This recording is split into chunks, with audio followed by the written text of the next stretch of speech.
Hey guys, good morning. Welcome back to my new blog. তো এখন হচ্ছে আমি কলেজে যাচ্ছি। আহ, যে ব্যাগ নিয়ে এখন কলেজে যাচ্ছি।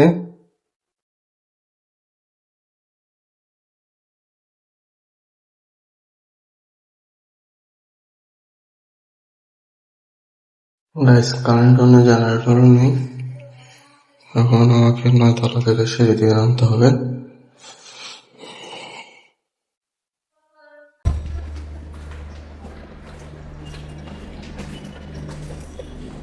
এটা খুবই কষ্টকর, এতবার করে সিঁড়ি দিয়ে নামা।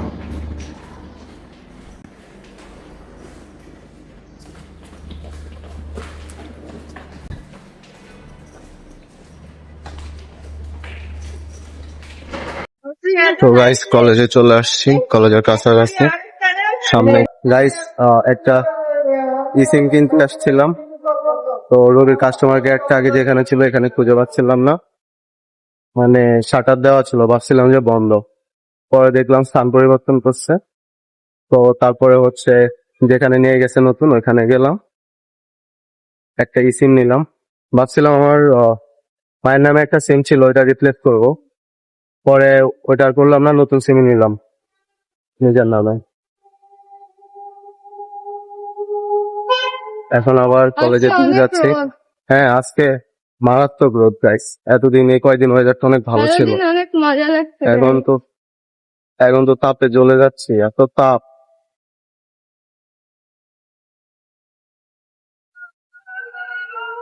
গাইস, এমন ফাঁকা রোডে হাঁটার মজাই আলাদা। মেইন রোড দিয়ে যাই নাই, পাশে মেইন রোড ছিল, কারণ হচ্ছে ওইখান দিয়ে অনেক মানুষজন, হ্যাঁ, হাঁটাও টাপ। যার জন্য হচ্ছে ভিতরে গলি দিয়ে আসছি। রোড ছোট না, গলি হলো ছোট না, রোড অনেক চওড়া, এই দিকটা কিন্তু রোডটা ফাঁকা, ছায়া। ছায়া আছে, হাঁটতেও মজা। মেইন রোডে অনেক রোড, প্লাস হচ্ছে অনেক মানুষজন।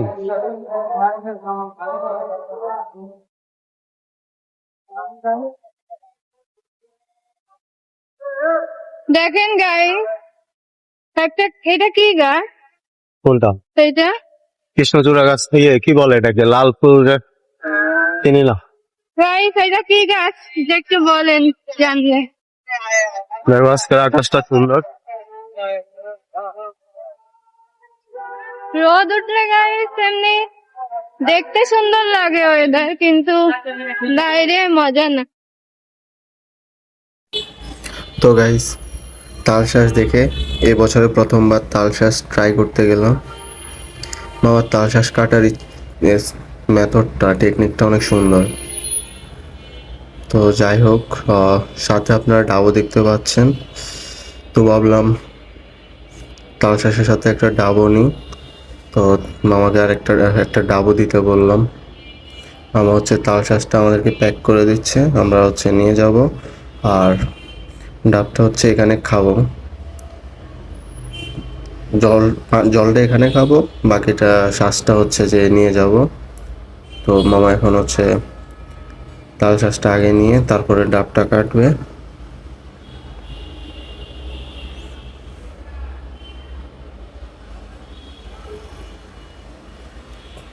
তাল শ্বাসটা একদম কচি, এখনো হচ্ছে অত বড় হয় নাই, শক্ত হয় নাই, অনেক সফট, দেখে বোঝা যাচ্ছে।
গাইস, কলেজে চলে আসলাম। ডাবটা অনেক মজা ছিল। ডাবের জলের থেকে শ্বাসটা আরো বেশি মিষ্টি, কিন্তু আসলে শহরের দিকে ডাব তো কিনে খেতে হয়, আর আমাদের গ্রামের বাড়ি আমরা যখন যেতাম বেড়াতে তখন তো একদম মানে 2-3টা ডাব খেয়ে ফেলতাম, তারপরে কোনো টাকাও লাগতো না, নিজেদের গাছ ছিল। নিজেদের না হলেও সমস্যা নাই গাইস, ডাব চুরি করে খাওয়া যায়। হ্যাঁ, এটা তো প্রায় অনেকেই, আশা করি আপনারাও খাইছেন হ্যাঁ, আই থিঙ্ক। আসলে গ্রামের দিকে মজাই আলাদা।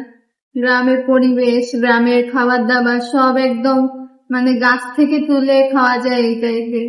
তো ওই লাইফটা অন্যরকম। তবে শহরের লাইফও ভালো। গ্রামে যারা আসলে থাকতে যায় তাদের ক্ষেত্রে আবার গ্রামটা অত ভালো লাগে না, কিন্তু গ্রামে 2-3 দিন 1 সপ্তাহ ঘুরতে গেলে তখন অনেক মজা লাগে।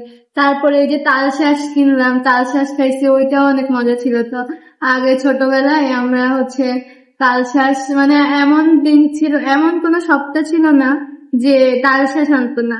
প্রতি সপ্তাহে 2টা-3টা করে তালশাঁস খাওয়াতো। আর আমার বাসায় আমার বাবা একদম ওই যে তালশাঁসের যে আছে না, 5-10টা 5-10টা করে থাকে একটা ইসে, মানে ওই পুরাটা ধরেই আনতো। তো আমরা অনেক মজা করে খেতাম। তো এখন কি আর করার, শহরে আছি, একা আছি।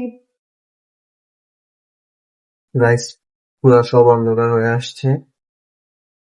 এখন তুফান হবে, অনেক জোরে বাতাস হচ্ছে, তুফান হওয়া শুরু হবে, প্ল্যান মনে হচ্ছে বৃষ্টি শুরু হবে। আমি একটু দেখাই আপনাদেরকে, দেখতে পাচ্ছেন পুকুর আগান বাতাস, হ্যাঁ দেখতে পাচ্ছেন। আমি একটু দেখাই ওয়েদারটা। Yes, দেখেন guys, মেঘ সব জমে আছে ওইদিকে। আমার গাইস এখানে একটা কনস্ট্রাকশনের কাজ চলতেছে, যে এখানে কনস্ট্রাকশনের কাজ চলতেছে। এই জায়গাটা ফাঁকা ছিল, কয়েকদিন পরে যখন বিল্ডিংটা কনস্ট্রাকশনের কাজটা কমপ্লিট হবে তখন আবার এই জায়গাটা কাভার হয়ে যাবে, ফিল আপ হয়ে যাবে। ফাঁকা জায়গা থাকলে আসলে বাসা ফাঁকা জায়গা থাকলে অনেক ভালো লাগে। গাইস, বারান্দার আশেপাশে ফাঁকা জায়গা থাকলে অনেক ভালো লাগে। জায়গাগুলো যখন ফিল আপ হয়ে যায় তখন আর ভালো লাগে না। এই যে আমাদের বাসার পাশের যে বিল্ডিং গুলা, আমি একটু দেখাই আপনাদেরকে। যে বিল্ডিং গুলো নিচে, মানে আমাদের বারান্দাটাকে কাভার করতে পারে নাই। দেখেন আপনারা, এটা 1 ফ্লোর নিচে, এটা 1 ফ্লোর নিচে, আর এদিকে 2-3 ফ্লোর নিচে। আর বিল্ডিং একটা আছে উপরে যেটা দূরে, যার জন্য যে বারান্দায় দাঁড়ালে ভালো লাগে। যদি এটা কাভার হয়ে থাকতো তখন আর ভালো লাগতো না। আমার থেকে খোলামেলা গুলাই ভালো লাগে। এখন ওই যে আপনাদেরকে তো বললাম যে ওই জায়গাটা কাভার হয়ে যাচ্ছে এখন। তো এখনো হয় নাই, হতে এখনো টাইম লাগবে, বাট কাভার হয়ে গেলে যে তখন ভালো লাগবে না। এখন একটু খোলামেলা আকাশ দেখা যায়, দূরে দেখা যায়, রোদ দেখা যায়, তখন আর দেখা যাবে না, তখন আসলে ভালো লাগবে না। গাইস, আপনারা দেখেন কি পরিমাণ বাতাস। এই যে গাইস, আপনারা হয়তো নিচে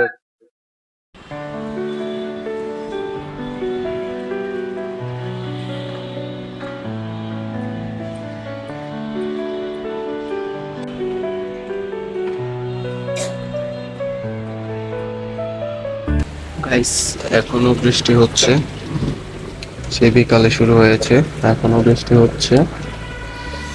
রাতের ভিউটা একটু দেখেন আপনারা আমার বারান্দা দিয়ে। গাইস, এই যে আমি বইয়ের বসে আছি, পড়ার ট্রাই করতেছি, বাট কোনোভাবে পড়াই হচ্ছে না। প্রতিদিনই সেম অবস্থা, মানে প্রতিদিন কলেজে থাকলে বা যখন অনেক কোনো কাজে থাকি, ডিউটিতে থাকি, বিজি থাকি, তখন শুধু ভাবি যে বাসায় গিয়ে পড়বো, এটা টার্গেট করে এটুকু শেষ করবো, এটুকু শেষ করবো, এটা করবো, এটা লিখবো, এটা লেকচার তুলবো, মানে অনেক কিছুই ভাবা হয়, বাট আলটিমেটলি কিছুই না করা হয় না। এই যে বই নিয়ে বসে আছি, বই নিয়ে বসে আমি ফোন চালাই, প্রত্যেক দিনের কাহিনী ইচ্ছে। আমার কি হয়, অনেক সময় যে কলেজ থেকে বিকালে আসি, সন্ধ্যায় আসি, তখন শরীর অনেক টায়ার্ড থাকে, তো একটু ঘুমানোর ট্রাই করি। অনেক সময় কি হয়, ফোন চালাতে গিয়ে আর ঘুমানো হয় না। তারপর যে আবার উঠে পড়ার টেবিলে এসে বসি, বই একটা সামনে খুলে রাখি, ভালো লাগলে একটু দেখি এক লাইন, না লাগলে নাই, ফোনই চালাই। মানে আমার অবস্থা যে কি হচ্ছে আমি নিজেও বুঝতেছি না। তো এখনো কিন্তু চোখে ঘুম আসতেছে, এখনো ঘুম আসতেছে, ঘুমায় যাবো। কিন্তু ওই যে আহ একটু কাজ ছিল, মানে ফোনে একটা জিনিস এডিট করতেছি, যার জন্য হচ্ছে যে এখন ঘুমাতে পারতেছি না, একটু বসে আছি, কিন্তু বসে আমি খুলে বসে আছি আমি, মানে আমার অবস্থা। এই তো এখন ঘুমায় যাবো। তো গাইস, আজকের ব্লগটা এখানে শেষ করতেছি। আশা করি ব্লগটা আপনাদের ভালো লেগেছে। যদি ভালো লেগে থাকে তাহলে লাইক করে দিবেন, চ্যানেলে নতুন আসলে সাবস্ক্রাইব করে দিবেন। দেখা হচ্ছে নেক্সট ব্লগে। Thank you for watching, bye by.